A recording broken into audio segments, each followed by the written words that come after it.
रूस यूक्रेन जंग के 10वें दिन लड़ाई होर तेज हुई। रूस की फौज के ताबड़तोड़ हमलों च यूक्रेन की फौज काउंटर अटैक कर रही है। भयानक जंग च आम लोगों ते यूक्रेन च रह रहे विदेशी नागरिक फसे हुए हैं और इस विच उत्थे फसे नागरिकों को कढ़ना भारत की पहल है, जिसनों लैके भारत ने कदम चुकदे रूस ते यूक्रेन के राष्ट्रपति नाल फोन ते गलबात की, जिस तो बाद दोवां मुल्कां ने सहमति नाल सीज़ फायर का फैसला लिया।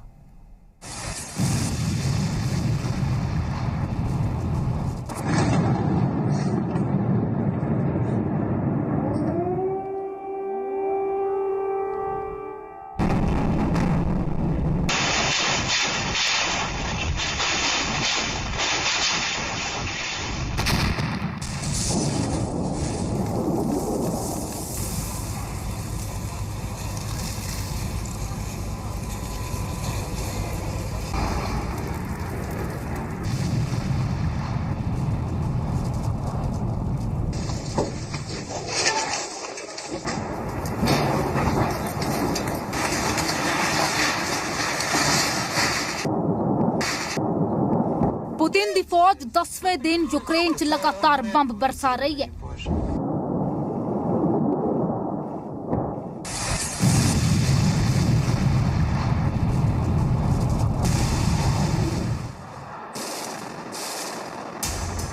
यूक्रेन के इरपिन शहर च रूसी एयरफोर्स दियां हमले दियां तस्वीरां कैमरे च रिकॉर्ड होईयां। ब्लास्ट के बाद इलाके च धुआं ही वेखण नूं मिलिया।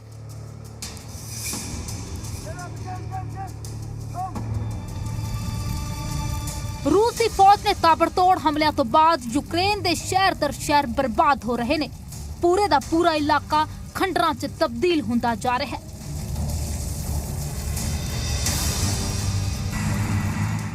रूस की फौज लगातार अगे वध रही है। कीव तो फासला घटदा जा रहा है। रूस की फौज वालों जारी इस वीडियो च टैंकां दा काफला कीव दे वल वधदा होया देखा जा सकता है।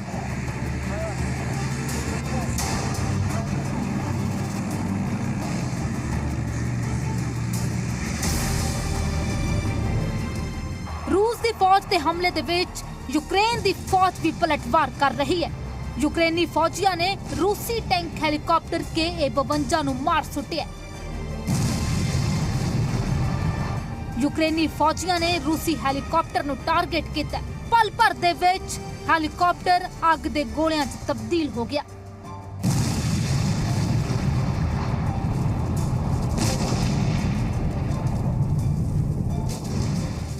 यूक्रेन के कीव खेतर च भी हमलों च रूसी एयरक्राफ्ट तबाह हो गया।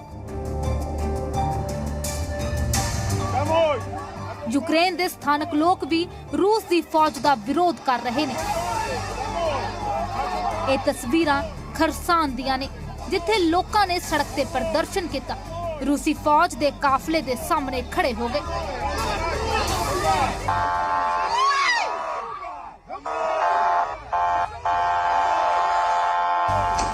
मतलब कि जंग के 10वें दिन भी लड़ाई तेज हो गई है। रूसी फौज के ताबड़तोड़ हमलों के विच यूक्रेन की फौज काउंटर अटैक कर रही है। भयानक जंग च आम लोग ते यूक्रेन च रह रहे विदेशी नागरिक फसे हुए ने। इस जंग के विचकार यूक्रेन च फसे लोगों को सुरक्षित कढ़ना पहल हो गई है। रूस ने यूक्रेन के जंग वाले इलाके च फसे लोगों को कढ़ण दे लई मारियोपोल ते वोल्नोवाखा च सीज़ फायर ते ग्रीन कॉरिडोर बनाउण दा ऐलान किया।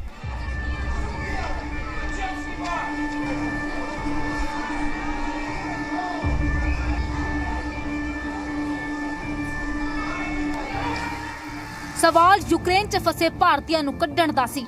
इसलिए PM मोदी ने मोर्चा सांभिया। उन्होंने 2 बार रूसी राष्ट्रपति व्लादिमीर पुतिन दे नाल गलबात की। PM मोदी के फोन तो बाद ही पुतिन ने यूक्रेन च लोगों को सुरक्षित कढ़ण दे लई कॉरिडोर बनाउण दी गल आखी सी।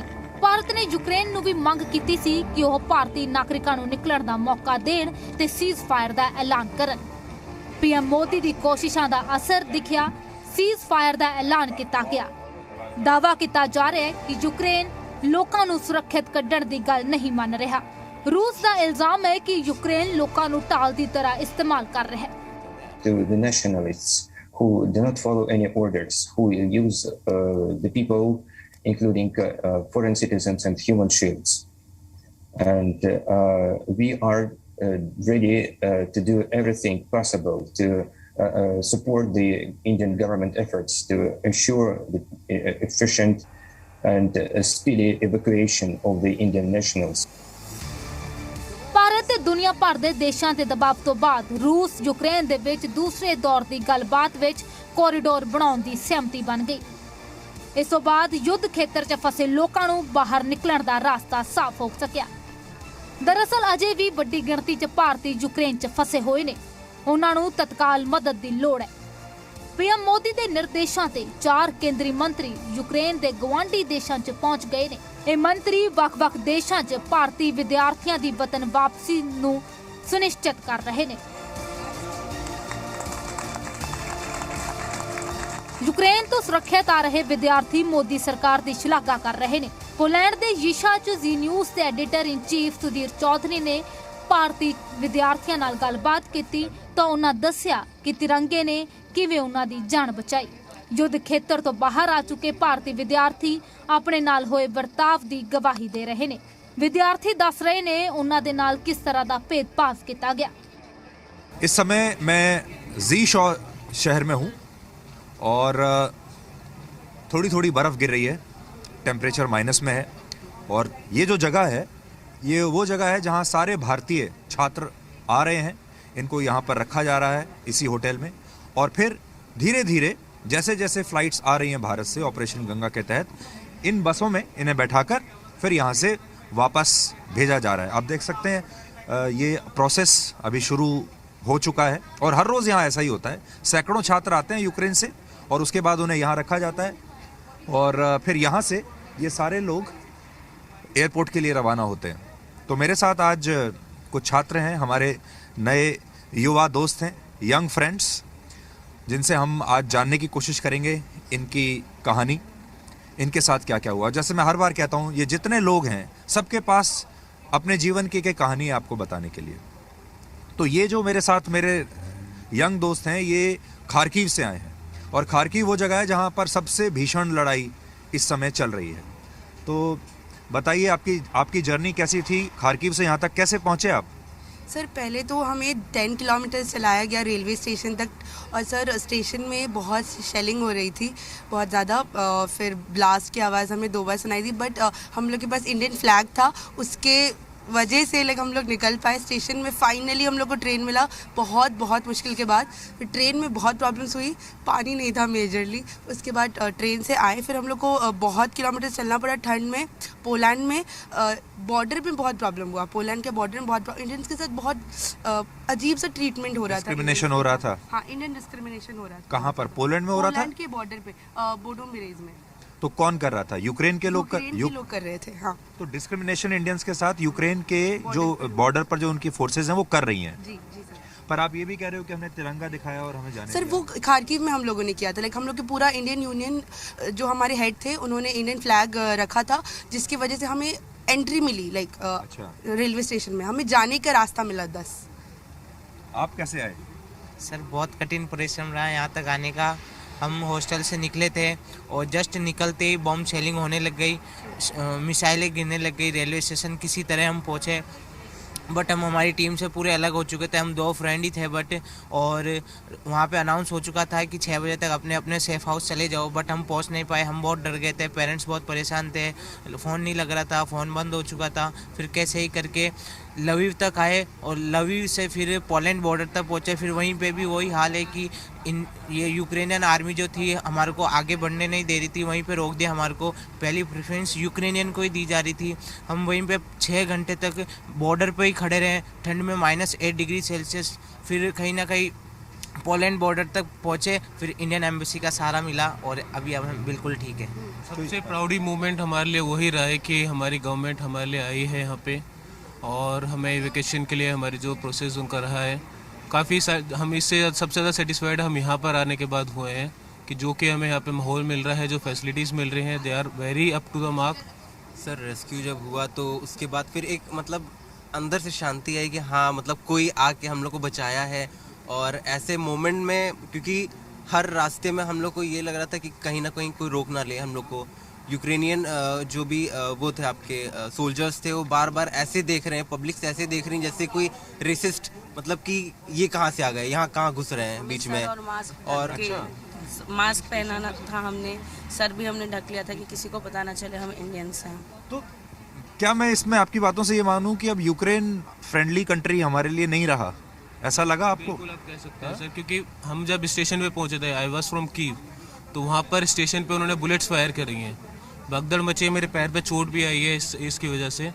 और मतलब वो पहले बिल्कुल हम समझते हैं कि यूक्रेनियन जो फीमेल्स हैं और जो चिल्ड्रंस हैं उनको बैठाना, बट उसके अलावा जो हम इंडियंस हम जो जाते थे या अदर नेशनलिटी के फॉरनर्स है बेसिकली हम लोग, तो वो फायर करते थे, हमें चढ़ने ही नहीं देते थे ट्रेन में, दरवाज़ा बंद कर देते थे। यूक्रेनियन चढ़ गए हैं, उसके बाद में उन्होंने दरवाज़ा बंद कर दिया, हम लवीव नहीं जा सकते, हम कहीं नहीं जा सकते।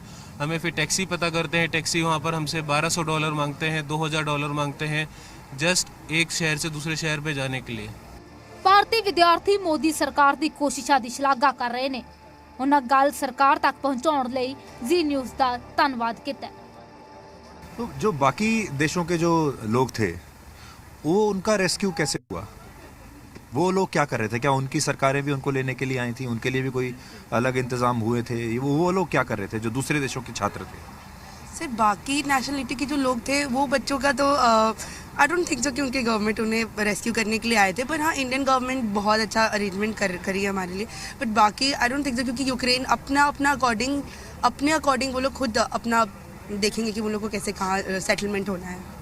और सर आपको थैंक यू, क्योंकि आप लोग जी न्यूज़ को बहुत thank you sir. Sudhir sir आपको थैंक यू, क्योंकि आप हमारे पास खुद चल के आए, हमारा ओपिनियन जाने, हमारा पर्सपेक्टिव जाने, तो उसके लिए thank you so much to you. Thank you so much, thank you sir. मैं जी न्यूज़ को बहुत थैंक यू कहना चाहता हूँ, क्योंकि इतने हमारे पास आपको सर थैंक यू बोलना चाहता हूँ, इतने मतलब इतनी बुरी स्थिति में भी हम भी हर जगह जाते हैं और हर जगह कवरेज करते हैं। देखो हमारा चैनल हमेशा आप लोगों के साथ है और हम इतनी दूर से चल के इसीलिए आए ताकि आप लोगों से हम लोग मिल सकें, आपका भी मनोबल ऊपर रहे। और आपकी जो कहानी है वो भी मतलब जैसे कह रहा था मैं कि किताब लिखने वाली कहानी है ये, तो ये लोगों तक पहुंचनी चाहिए कि हमारे देश के जो छात्र हैं वो बहादुर भी हैं, वो अपने देश से प्यार भी करते हैं और वो इतनी हिम्मत भी रखते हैं कि ऐसे युद्ध क्षेत्र से खुद अकेले अपने दम पर चलकर आ गए। तो ये एक बहुत बड़ी बात है। बिल्कुल सर, और आपके लिए भी सर वेदर कंडीशन यहाँ से वहाँ से यहाँ पर आना आपके लिए भी, मैं मेरी तरफ से तो बिल्कुल big clap to you sir कि आप यहाँ पर आए हैं हमारी रिपोर्टिंग के लिए सर। और बिल्कुल हम जो कि जी न्यूज़ पे हमारा भरोसा इसलिए क्योंकि वो सच दिखाता है, इसीलिए हम भी आपके पास में आए हैं कि हमारा भी सच पहुँचे। बट जो है कि हम काफ़ी सेटिस्फाइड हैं सर कि आप यहाँ पर आए हमारे लिए, हमारा काफ़ी बिल्कुल जो आपने बात कही कि हमारा मनोबल बढ़ता है, बिल्कुल हमारा मनोबल बढ़ा है आपसे मिलने के बाद में। अब लगता है कि हाँ कि कोई इंडियन है हमारे साथ में कि जो हमें लेके जाएगा वापस। Very good, thank you so much guys and my best wishes to all of you. जल्दी से अपने अपने घरों में पहुंचिए, अपने परिवारों के साथ पहुंचिए। द वर्स्ट इज़ ओवर, अब सब इसके बाद अच्छा ही अच्छा होगा। But thank you.